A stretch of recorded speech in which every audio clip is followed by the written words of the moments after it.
Slavery is back. Welcome to a place where private business profit from a captive labour force, yet pennies are spent on medical services to a population in which the Indigenous, the poor and the mentally ill are overrepresented. Where isolation, humiliation and degradation are facts of life. Welcome to prison. It depends who's telling the story, I suppose. The prisoners would have one view, the people who work in the prison system would have another, and I think it's up to people to decide where the truth is. Give government propaganda and the media spin doctors the flick. And check out Doin Time for news, views and tunes on prison issues from Guantanamo Bay to Christmas Island to prisons and detention centres everywhere. Every Monday at 4 p.m. on your community radio 3CR. We are still fired up and we're still talking about revolution. Hello and welcome to the Doin Time show. This is 3CR Community Radio, 855 AM on the dial, streaming live on www.3cr.org.au. And a warning, this episode of Doin Time contains audio descriptions of Aboriginal and Torres Strait Islander people who have died and discussion of deaths in custody. This is Marissa and I'll be with you for the next hour. Human Rights Act after inquiry recommendation. 16 years since the Tamil Genocide continues. First up on the show, we will be joined by Arif Hussein, Senior Lawyer at the Human Rights Law Centre. We will bring you an interview about how the South Australian Government must take historic opportunity and adopt Human Rights Act after inquiry recommendation. The South Australian Government must take historic responsibility and adopt Human Rights Act after inquiry recommendation. Then we will hear from Renuga, Tamil Refugee Council spokesman, about the Sri Lankan state and how it launched its final and most barbaric armed assault on the Tamil people 16 years on. But for now, we will speak with Arif. Come along to the Darebin Intercultural Centre on Wednesday 21st of May for our Cultural Diversity Oration. Enjoy a talk by UNESCO Chair for Comparative Research on Cultural Diversity and Social Justice, Fedi Mansouri, followed by a Q&A session facilitated by comedian and MC Diana Nguyen. The Q&A will be followed by live music and light snacks. The oration will form part of the IC Nights monthly series. For more information, visit darabin.vic.gov.au/intercultural-centre, a 3CR supporter.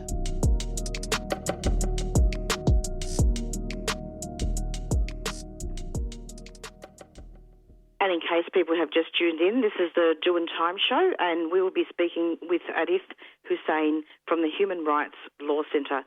Hello Arif, welcome. Hi Marissa, thanks for having me. It's lovely to have you. I think we've interviewed you previously, haven't we? Yes, we have spoken before. Lovely to have you. Yeah. So basically, let's start off. I mean, I'm hoping during this interview to be able to talk about the inquiry as a whole, but also to look generally not so much about prisons, but more about youth and about how there are violations of human rights. But to start off, I'm wondering if you could just talk about the South Australian Parliamentary inquiry recommendation and concentrate on South Australia for now.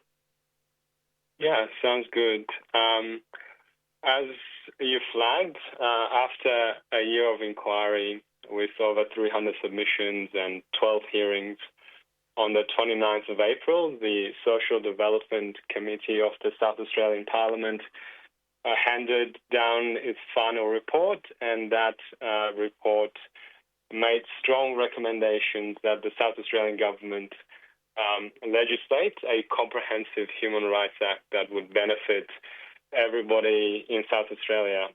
I think at the outset, it's important to mention that a lot of work has gone into achieving this and getting the Human Rights Act movement in South Australia to this stage where the Parliamentary committee is making this strong recommendation.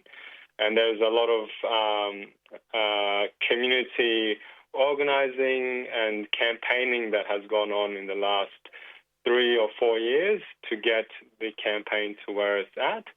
And credit goes to the folks at Human Rights Act for South Australia, who are led by the Rights Resource Network South Australia.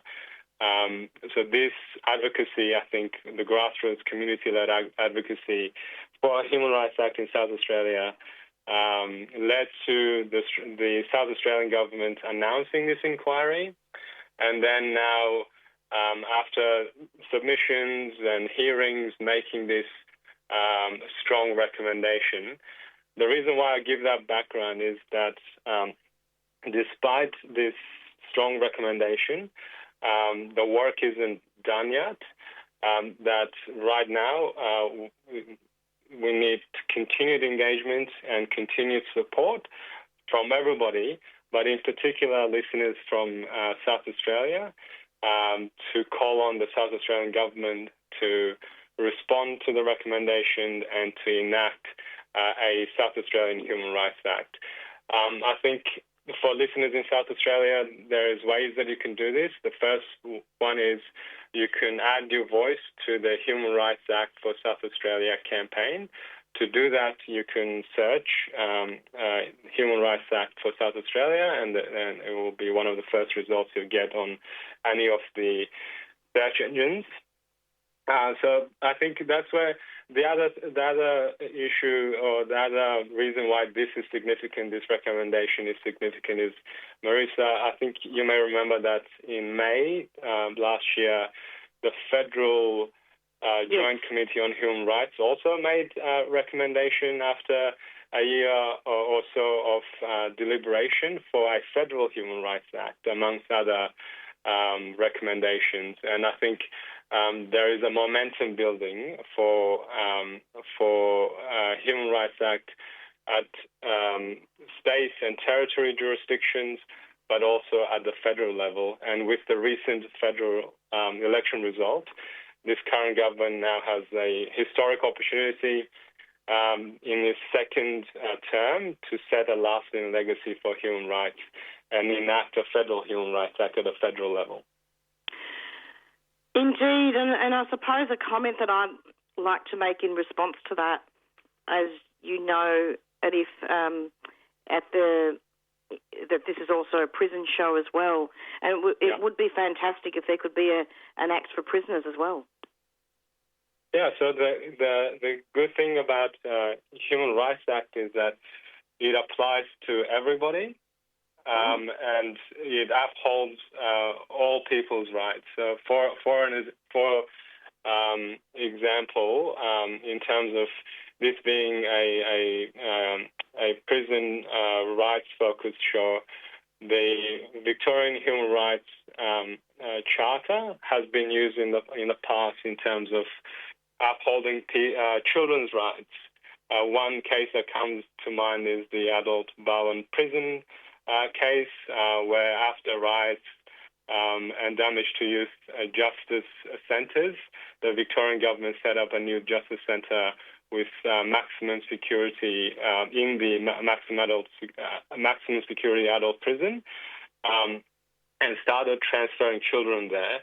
And just people can read about this case on our website. You can go on the humanrightsact.org.au, and you can search other cases where people have used people in prison and children and young people who come across the criminal legal system, who have used the Human Rights Acts that exist at the moment in the ACT, in Victoria and in Queensland, to uphold some of their rights. And there's a few ways that it can work, and we can discuss that, how Absolutely. It works in practical ways. But, that's one example, the Bowen case that many people in Victoria, listeners, may be familiar with. Thank you so much for mentioning the Victorian experience, because really South Australia, in some ways, I'm hoping that we can kickstart that to make it federal. Yeah, for sure. I think there is a momentum now building, that now we have a Human Rights Act in the ACT, Victoria, and in Queensland. The South Australian government has a strong recommendation, but also have templates to work with from the ACT, from Queensland and Victoria.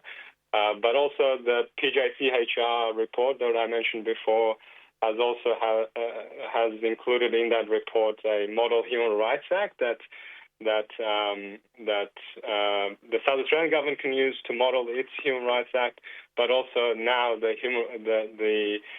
federal space. There's a great opportunity for this government to make concrete reforms in the human rights space.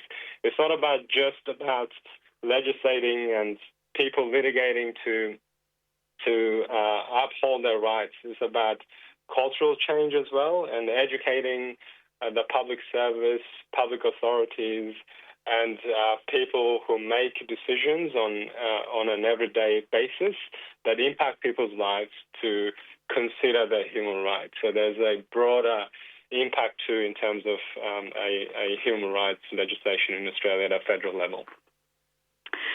Yeah, I'm just having a look at the media release that's been put out by the Human Rights Law Centre, and there's a really fantastic quote from yourself, and I'd like to read this out quickly. We've already seen how human rights laws in Victoria, Queensland and the ACT have made a real difference to people's lives. And you say, Arif, from overturning unfair evictions, safeguarding access to medical treatment and stopping children from being locked up in cruel conditions. And South Australia deserves these human rights protections as well. Yeah, you're right. So I think if I've read the report briefly, the report that came out from the South Australian Social and Development Committee, one of the submitters, the Secretariat of the National Aboriginal and Islander Child Care, they highlight the need for a South Australian Human Rights Act in a really concise way. What they say is that Aboriginal or First Nation children account for approximately 5% of the population of South Australia, but at the same time, they account for 37% of all South Australian children in out-of-home care. And they are 11.5 times more likely to be in out-of-home care compared to non-Indigenous people. So that's what the situation is in South Australia. And SNAIC, who've put in a submission recommending that Human Rights Act should be legislated in South Australia, is supportive of it and thinks it will make a difference. And the ways that it makes a difference is this. Firstly, a Human Rights Act is an articulation of all the laws and the human rights and freedoms that we have agreed to uphold domestically based on our international obligations. So that's the first thing. It's like articulation of our international obligation and the values that we all hold dear. The second thing is that it will require the Parliament to consider human rights when passing and amending legislation. So it's like at the forefront of lawmakers when they make decision on a piece of legislation. They have to consider what is the impact of this piece of legislation on human rights if there is a Human Rights Act in place. The third way that it assists people in day-to-day life is it requires public entities such as state government departments, schools, police, all organizations that perform a public function to act in a way that is consistent with Human Rights Act. And then, obviously, there is the courts that will be able to interpret legislation consistently with Human Rights Act. But that's the 3 or 4 benefits of a Human Rights Act. And the overall benefit, as I mentioned before, is not just about the lawmaking system and processes, but also the way that it has an educative it's an educative tool to educate everybody in the community as to our obligations and responsibilities to one another. Absolutely. It's approximately 4:14 and you're listening to an extended interview with Arif Hussein from the Senior Lawyer from the Human Rights Law Centre, speaking about how the Australian government must take historic opportunity and adopt Human Rights Act after inquiry recommendation. It's really fantastic that you've come onto the show to talk about the Act, both on a possible federal level. We don't even know if this is going to happen, do we? Just because there's been a recommendation. Yeah. So I think you're right to mention that, and I hope it happens. I really do hope it happens, especially given the recent election result, that this government now has the courage to put in place reforms in the human rights space, and including a federal Human Rights Act. You know, you mentioned before that the Parliamentary Joint Committee on Human Rights handed down its report in May 2024. Mm-hmm. Since then, we haven't had a response from the government. I think it's up to us as community members, as people who understand the importance of a Human Rights Act, to continue calling on the government to respond to the recommendations of its own inquiry. And one way that you can do that is to join the campaign that the Human Rights Law Centre has had for a while for a Human Rights Act at the federal level, and you can do so by going on humanrightsact.org.au. Arif, thank you so much for coming onto the program. Are there any final comments that you want to make before we finish?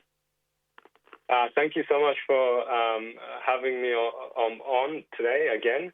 The final comment that I would make is that if people are interested in understanding how a Human Rights Act will have a practical or make a practical difference in your lives, in the lives of the most marginalized people in our society, check out the resources on our website, humanrightsact.org.au. There's also a report that outlines 101 cases of how human rights acts in the ACT, Queensland and Victoria have made real difference to people's lives. So great to have you, Arif, and keep up the good work. Take care. Thank you. Thank you, Marissa. Take care. Bye. Thanks a lot.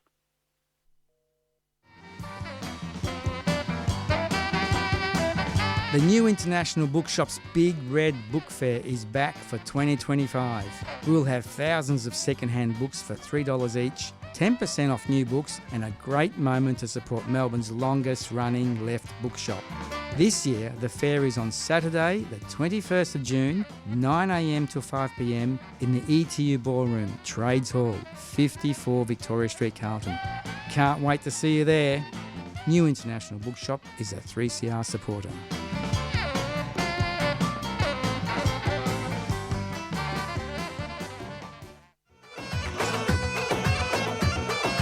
What's taking place in Palestine is horrendous. Here are some ways that you can keep yourself informed and involved.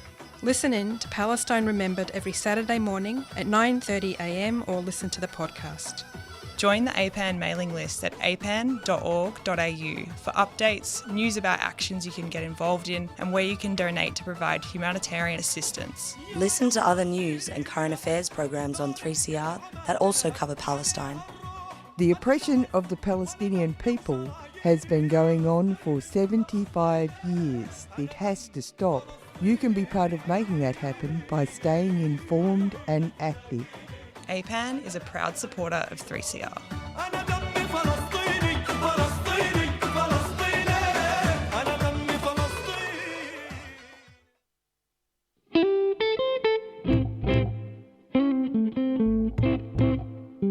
Did you know that Western Sahara is Africa's last colony? The issue of Western Sahara was raised in the Eddie Mabo case referencing terra nullius. Western Sahara is illegally occupied by Morocco. Indigenous Sahrawis are denied their right to self-determination. France continues to veto United Nations human rights observation in Western Sahara. Sahrawi people are being killed by Israeli drones. Like to learn more? Become informed. Become an Australia Western Sahara Association member at awsa.org.au. Australian Western Sahara Association is a 3CR supporter.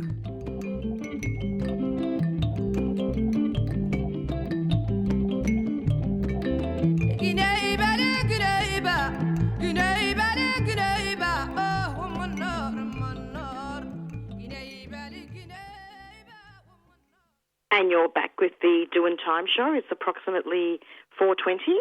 And prior to these announcements, you heard an interview with an extended interview, in fact, with Arif Hussein, who is a senior lawyer at the Human Rights Law Centre, speaking about the recommendation as a result of an inquiry into a Human Rights Act in South Australia. Coming up next, we are going to be speaking with Renuga, and I will rely on her to state her full name when she comes on, but we will speak to her.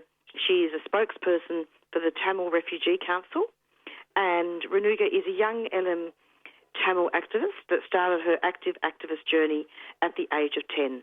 Her activism started with speaking at various public speaking competitions, drawing awareness of refugee rights by expressing the need to end indefinite detention and providing permanent protection to all refugees.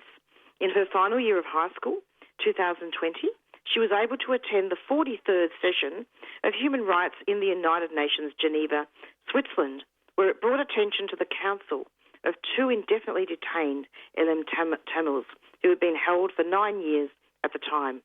Since her graduation, she is in her 5th year of Bachelor of Law and Arts at Western Sydney University.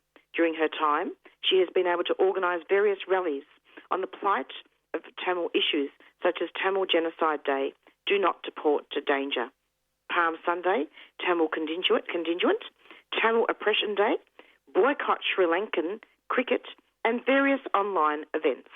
She speaks at rallies on the issues for her LM Tamil brothers and sisters to be provided with their land back.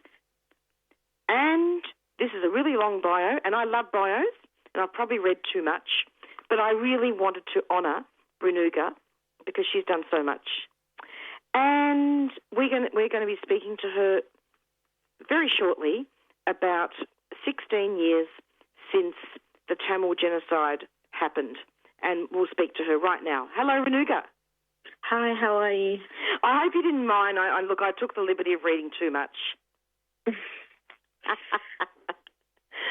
So, can you just tell listeners your full name? Yes, so my full name is Renuga Inpakumar, and I'm the spokesperson of Tamil Refugee Council. How lovely to have you. Now, this topic has been severely neglected in media outlets, particularly mainstream media. Yeah. Can you tell listeners what's going on? And it's been 16 years, hasn't it, since the massacre? Can you talk about that? And I'm just going to attach a content warning to that there'll be very distressing issues of genocide talked about. So tell us the background. Yes, so for Elam Tamils from 1948 to now, we've been facing genocide. But in 2009, it was the peak of the genocide, so the highest point. So what had happened was we have a Tamil Elam, which is the north and east districts of Sri Lanka, which is the land of Elam Tamils. And the Sri Lankan state had told us that there was no fire zones and herded over 660,000 Elam Tamils in those areas. And those areas were considered, the zones where there won't be any fighting, nothing. But what had happened was there was constant artillery shells being placed, constant bombings, constant phosphorus bombs being used. It was the most intense part of the genocide that we had faced. In the final days of the peak of the genocide, so from May 16 to 18 in 2009, tanks would go over bunkers. Sri Lankan military individuals would go into bunkers, shoot innocent Elam Tamils. Hospitals were bombed every 45 minutes. There was no anesthetic being used on individuals who needed surgeries. Butcher knives had to be used. What you see on the news for Palestine is what we received in 2009. And I always say this to every individual. In 2009, Tamil Elam was the testing ground on how to commit genocide. And actually what has happened after 2009 was the individuals who are responsible, the Sri Lanka state that was responsible for committing that peak of the genocide, actually had a meeting with Israel, Russia, China, America, and has a handbook on how to commit genocide. So what you see in Palestine with the no-fire zones, with the hospitals being bombed, that is what had happened to us in 2009. Of particular concern is that this was under the guise of war, wasn't it? Yes. It was under the guise of war, under the guise of counterterrorism, under the guise of defeating, the extremists. But they had failed to understand that the individuals that were in the north and east were civilians. And the United Nations was told in May, you need to flee because you're not safe. So the United Nations left us. And, they had used, Israel's Kafir jets. Australian police had trained the Sri Lankan police prior, So everyone believes that, after May 18th, there was no bombings and it was all finished. But that's a lie. What had happened after 18th of May was individuals were placed on buses. They were told, you will be found, you'd have to do a quick interview with the military and then you'll be released. But to this day, all those buses that were filled with individuals have never been returned back. So what we see is over 3,000 days, mothers have been protesting for their enforced disappeared loved ones. So this is the forms of genocide that are still being used on us in Tamil. And so it's been 16 years. Has there been a rally at all to mark that? What's been? Yes. What's happened? So yesterday in Sydney, Gadigal land, we had a rally in Town Hall.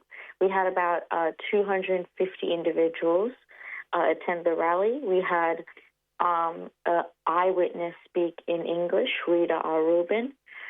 We had Senator David Shoebridge from the Greens Party speak, Alison Batterson, who's the legal director of Human Rights for All, speak.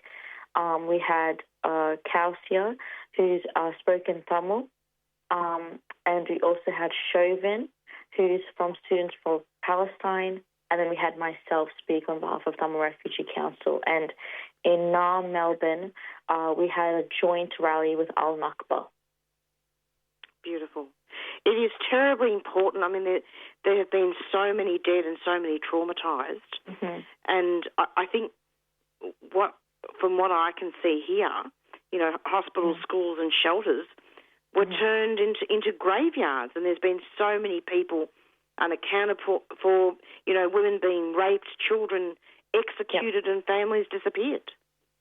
Yes, so the kind of execution styles that were used in 2009 were horrendous. And to this day, there is nothing being done. And these are, evidence that's been given. And people say, this is a war without witness. No, there are witnesses who are saying the truth. There is photo evidence. There are testimonies. There are individuals, who hold high profiles, doctors, who are journalists who were there on the ground, who have seen everything. And there were some instances where children had to hug each other and then they were shot. There were instances where women were raped and kids had to watch. These are the kind of things that we had to see. And, I urge everyone to watch No Fire Zone, Channel 4 documentary. The terminology in that documentary is wrong by stating it was a civil war, but you do see what had happened and the horrendous crimes that were committed. And 16 years on, not a single war criminal has been prosecuted. Not a single war criminal has been prosecuted. And, now we have a leftist government governing Sri Lanka, NPP. President Anura and Prime Minister Harini are both individuals who are not fans of Elam Tamils, and in 2009 actually urged that Elam Tamils be killed and, the 2009 should continue on.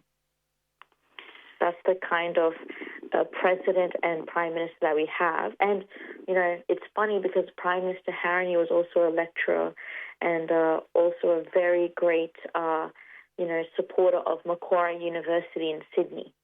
So you also see similar to Israeli genocidal criminals who have connections with universities here.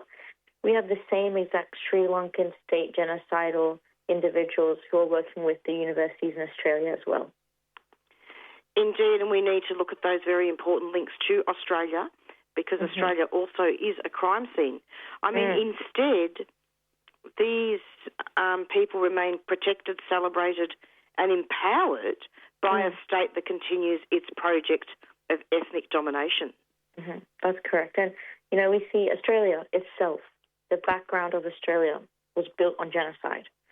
So it's not far-fetched that Australia is going to work with other genocidal governments. And we see even now, I keep saying that Australia continues to believe the lies of Sri Lanka, because of trades, because of, having weapon, exchanges, Only 2 years ago, Australia had donated 5 drones for surveillance, to surveillance Elam Tamils. Australia and Sri Lanka work together when it comes to, the lies of reconciliation. We hear the lies here that the Australian government is reconciliation, is having reconciliation meetings with First Nations people. There's no reconciliation. You don't see that. Genocide is genocide. There's no reconciliation. The land must be given to the rightful owners. And Australia continues to work alongside Sri Lanka and continues to say, because 2009 finished, everything is okay. No. We see, constantly, even 2 or 3 days ago, we have this food called kanji. It's rice, water, and salt that was only provided to individuals at the end of 2009. Over there in Tamil Island, they were serving kanji, and an individual was found by 3 Sri Lankan police officers tied against a tree and beaten. Now, what I said previously in this interview, the Australian police have trained the Sri Lankan police. Indeed. We see here deaths in custody because of why Australian police beat Aboriginal individuals. The same mechanisms are used in Sri Lanka. Genocidal governments are very close to each other, and we as the diaspora need to call this out. And we can't be complicit. We can't clap our hands when politicians, use the word civil war instead of genocide. We can't clap hands when politicians are saying they're working on the forms of reconciliation. No, we have to literally open our eyes and say the truth because it's being hidden by everyone, and we need to be the ones who speak for the voiceless. Indeed, and we actually have our radiothon coming up at 3CR. In June, and this is exactly the fact that we're going to need donations to stay on air. Why do you think that? Why do you think people should donate to 3CR? Marissa, I've been always invited on your show for 3CR, always when it comes to rallies and it comes to expressing our views. And, my work since I was 10, I'm now 22, I have seen which media supports what, and which media uses the correct terminology. And I believe 3CR is that radio channel that constantly says the truth and invites individuals. Me as an individual, I'm considered radical. I'm not invited to that mainstream media like ABC and, Channel 9 and Sky News. 3CR actually says it what it is. Exactly. And individuals who are listening to 3CR, they actually become interested in different various topics that are being hidden. And this actually educates the youth and educates even the old generation who are not aware of the crimes that were committed in the past. So I definitely think that 3CR is a radio that really, really shows the truth. It is very true what you're saying, and without 3CR, I think we'd be lost. Definitely.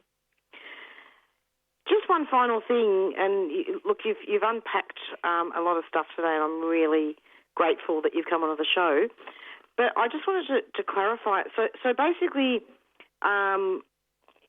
is the Tamil people, they are still under military occupation currently, is that right?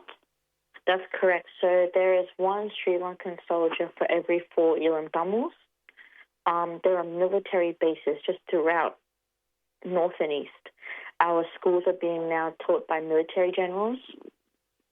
Our land is being taken away. Our farmers are being pushed back, and Sinhalese settlers are coming into our land. We're seeing fishing, Tamil fishermen being not allowed to fish anymore because of trading routes for the coasts.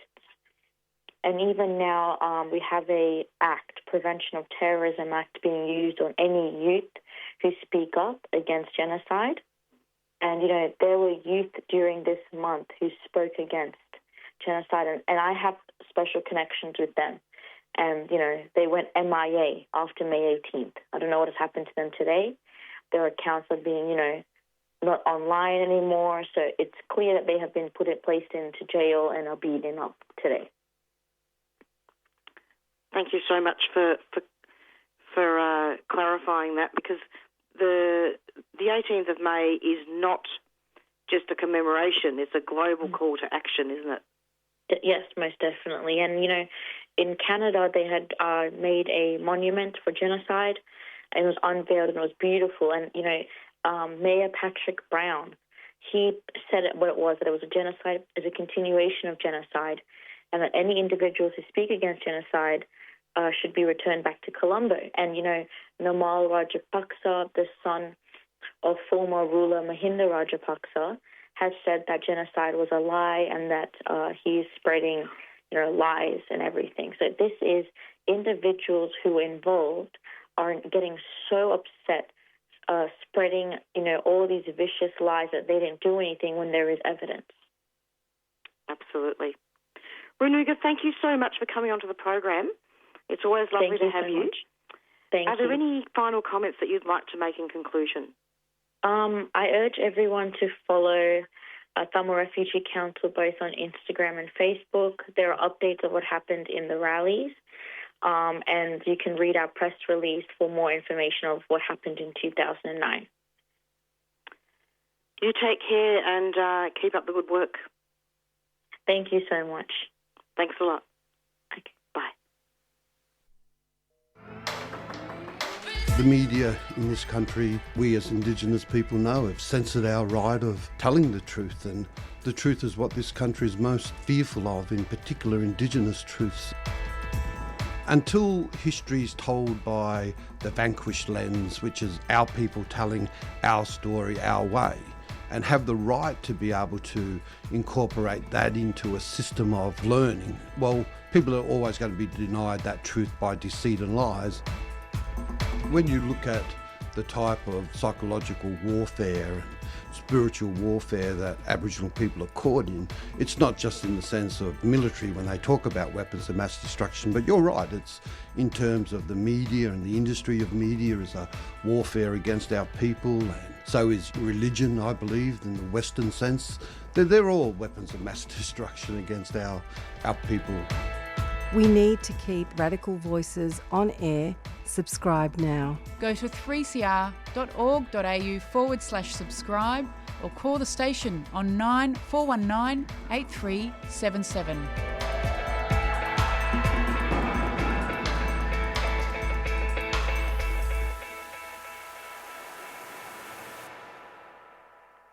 And this is Marissa, and you're back with the Doin Time show.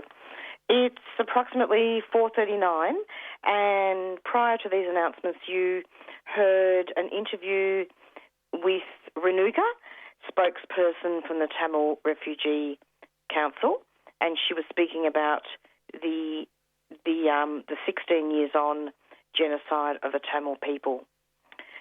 Now, I wanted to just bring you some audio. It's just a little debrief.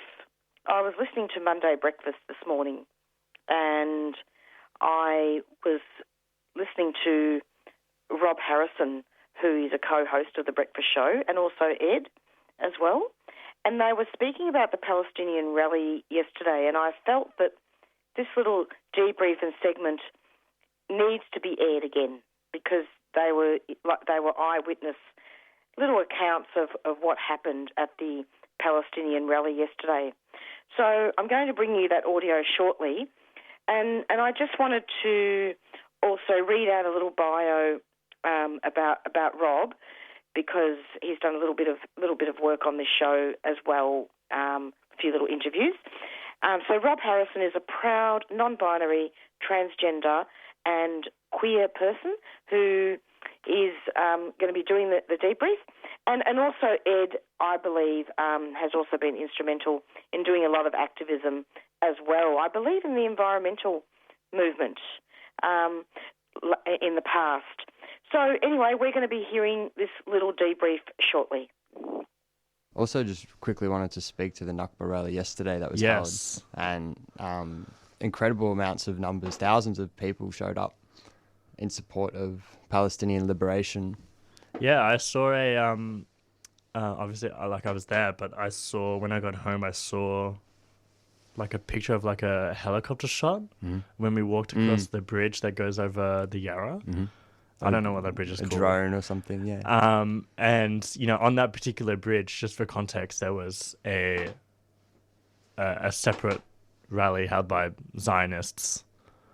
I don't know exactly why they were there, but, you know, anyway, they were there, maybe like 20 of them, I would say. Obviously, there's like a line of police between us, and then literally the entire bridge and more is filled by people attending the pro-Palestine, Free Palestine Melbourne rally. So it was really interesting to see that photo from above and see just how many of us there were. Yeah. So many more of us than them. I think on that as well, props to NASA and the leaders of the Palestinian liberation movement who are encouraging us to not pay any attention to it and to keep moving forward. It's like, it's a sort of thing. It's like, if we feed that, it will become something, which is what these people want. Where it's not what it's about. Yeah. And to have the conscience and the moral fortitude in a way to be able to keep moving forward in the strength of numbers and like solidarity and fire that we felt yesterday, even after so many months of marching for these people and continuing to show up. It's incredible. And so well done to anyone listening who was there, and to anyone not listening, continue to show up. You show up for Palestine. That's it. So many lessons in resilience from Palestine and from the organisers of that action. Happens every week. We made it all the way from the river to the sea. We made it all the way to St Kilda yesterday, which was on the 77th Nakba anniversary. We walked 7 kilometres, I believe. Wow. So it's great. We've finally been able to be a part of that together. It was good that, as you said, like, we were encouraged to just ignore the Zionists, especially, like, there was, I don't know if you saw, but, like, there were mainstream media cameras just, like, floating around. You know, I definitely saw someone from Channel 9 there. So I feel like if it had have kicked off, if something had have happened, they would be, like, quick to be, like dub the Free Palestine movement as like violent or something, you know what I mean? Whereas, you know, obviously it's not. It's a movement about. Yeah, I'd seen on Instagram and a headline had reduced the amount of numbers from thousands to hundreds, which is obviously another clear tactic to take away from the incredible amounts of people who have come out to support something which at this point is a no-brainer. Yeah. This genocide needs to stop. Literally.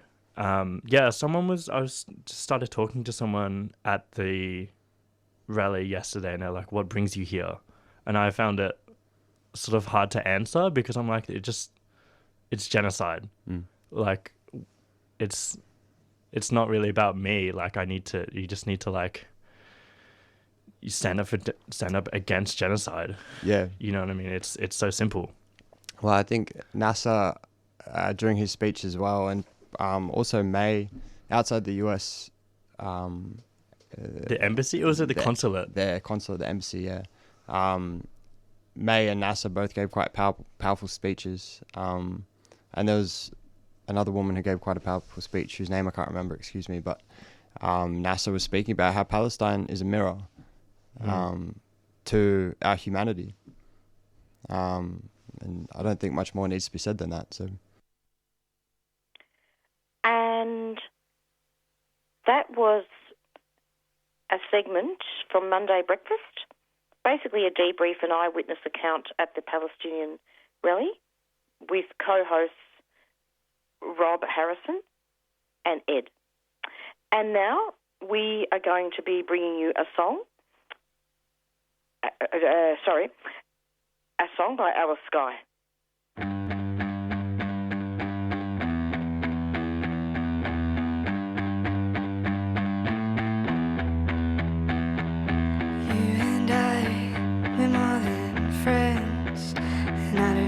Just how this will end.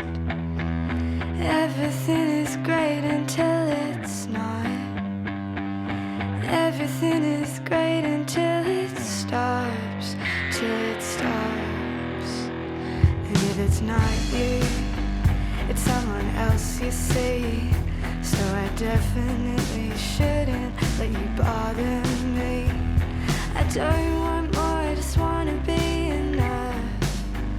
No, I don't want more, I just wanna be enough.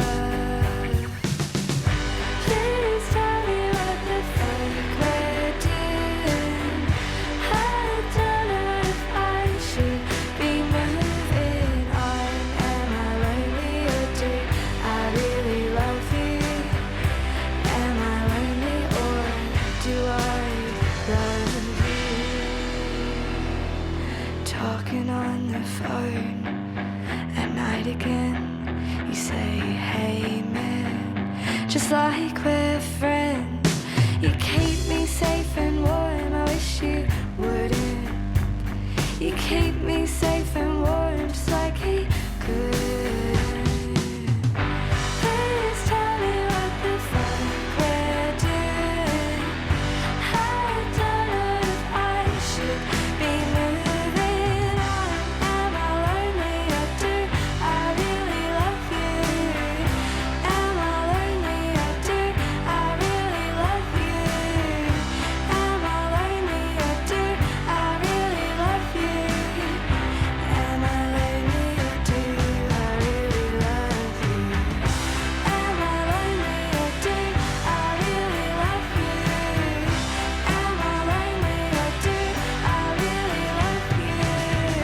Am I lonely or do I really love you? Am I lonely or do I really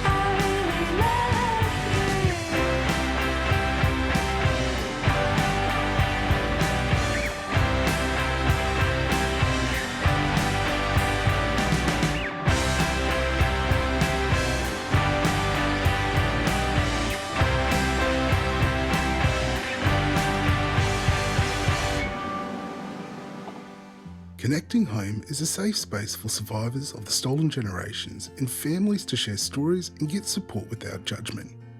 We can help you learn about your rights and access compensation. We're here every step of the way. Every yarn is a step towards healing. Visit connectinghome.org.au or give us a call on 03 8679 0777. A 3CR supporter.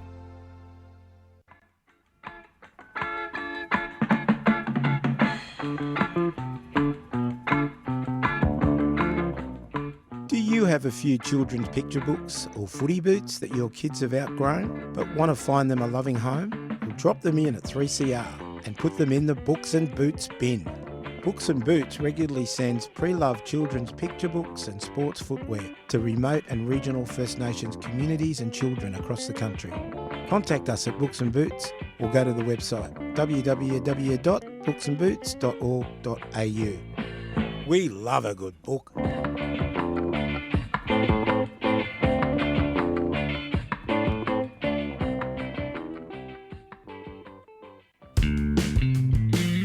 3CR's annual Radiothon fundraiser is almost here. This June we'll be asking for your donations to support 3CR. Your donation during Radiothon keeps the station radical and enables us to give voice to our community for another year. All donations over $2 are tax deductible. 3CR Radiothon is coming. Show your support by donating this June. 3CR, your station, your voice.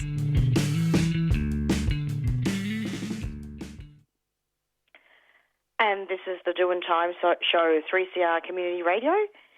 And we're nearing the end of our show, actually, but I wanted to thank our guests for coming onto the show.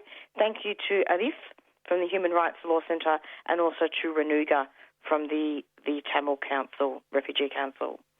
And you just heard a song also by Alice Skye called Everything is Great.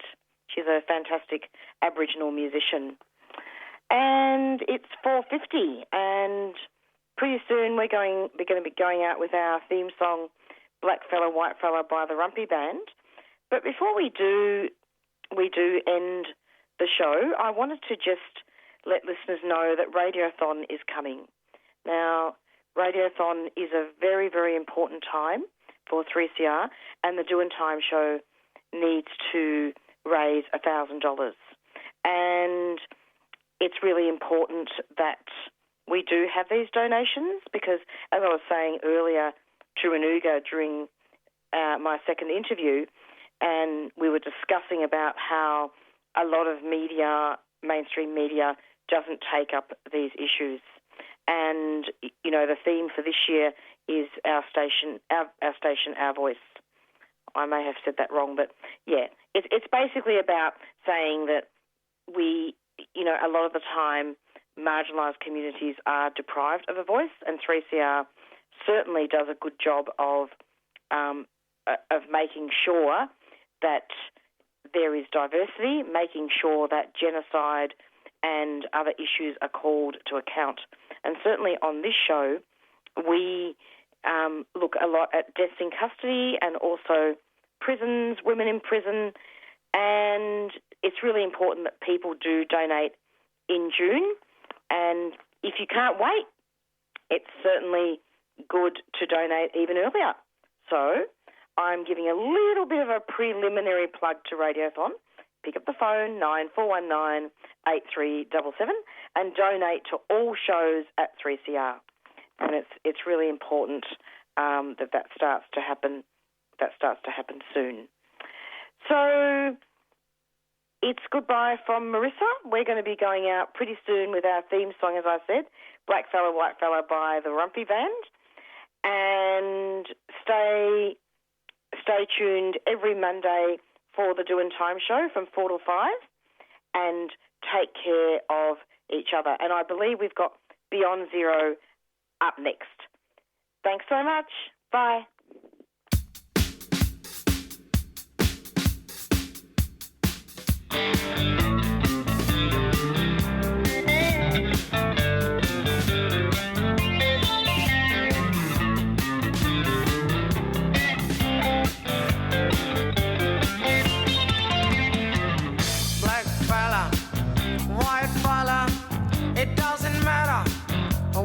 Color, as long as you a true fella, as long as you a real fella. All the people of different races with different lives in different places. It doesn't matter what your name is. We got to have lots of changes. We need more brothers if we're to make it. We need more sisters if we're to save it. Are you the one who's gonna stand up and be counted? Are you the one who's gonna be there when we're shouting? Are you the one who's always ready with a helping hand? Are you the one who understands this family plan? Black fella, white fella, yellow fella, any fella, it doesn't matter what you color, as long as you a true fella. All the people of different races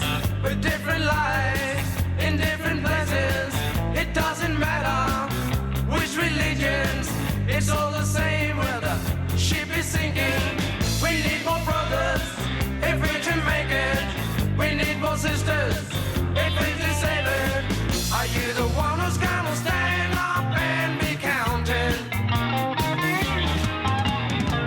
Are you the one who's gonna be there when we shout it? Are you the one who's always ready with a helping hand? Are you the one who understands this family plan?